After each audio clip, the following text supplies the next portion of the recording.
चराचरात आहे. बघा बघा बघा काय दिवस आले. हा लहानसा बालक आता आम्हाला धर्म शिकवणार आहे. अरे काय बोलत होतास बरे, काय बोलत होतास? अरे ऐका ऐका, नीट लक्ष देऊन ऐका. बोल बोल बोल. महाराज, मला फक्त एवढंच सांगायचं आहे की ईश्वराच्या दरबारात सर्व प्राणी मात्र एक समानच आहेत. आपण तर त्या पतित पावन परमेश्वराची उत्पत्ती आहोत. तू काय स्वतःला महान समजतोस? अरे पशु आणि मानव एक समान आहेत. अरे राहू दे राहू दे. हा वेळा येतोय, याच्या मुखातून जर तू वेग वगळून दाखवले तर आम्ही मानू. सगळे प्राणी मात्र एक समान असतील तर हा वेडा ब्राह्मणांसारखे वेदमंत्र बोलू शकेल का?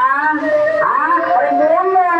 महाराज, साक्षात परब्रह्म भगवान श्रीकृष्ण म्हणतात की सर्व जीव एक समान आहेत, परंतु आपल्या कर्मानुसार आपल्याला विविध योनीत जन्म मिळतो. असं का?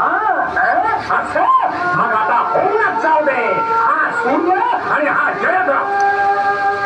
धर्मपंडितांच्या हिणवण्यामुळे संत ज्ञानेश्वरांनी चराचरात वसलेल्या परमेश्वराचं अस्तित्व सिद्ध करण्यासाठी रेड्याच्या मस्तकावर आपला हात ठेवला.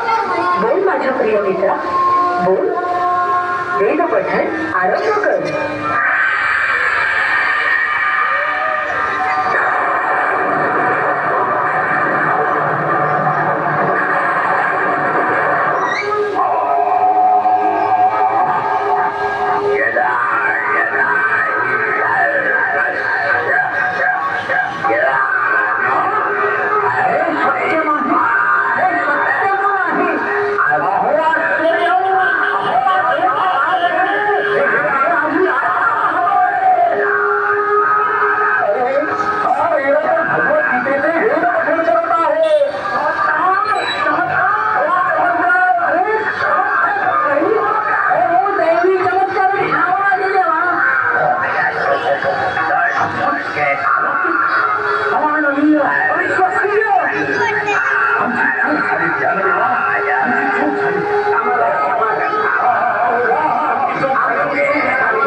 तुम्ही आम्हा सर्वांसाठी ईश्वर तुल्य आहात. ईश्वर तुल्य. अगदी अगदी.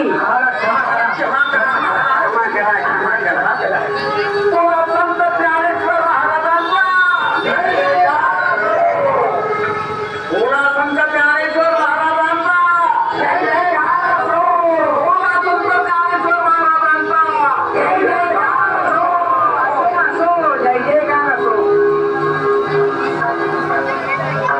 पैठणच्या विद्वान पंडितांनी ईश्वर तुल्य ज्ञानेश्वरांचा जय जयकार केला.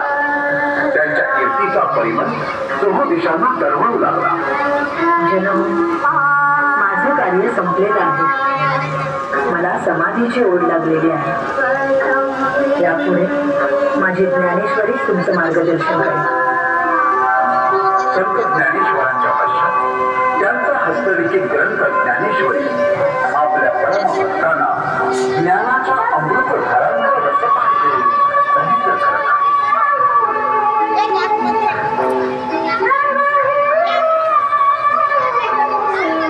व्यासकथित महाभारताचे लेखक बुद्धिराजा श्री गणेशाच्या चरणी विनम्र भावे वंदन करत प्रार्थना करूया.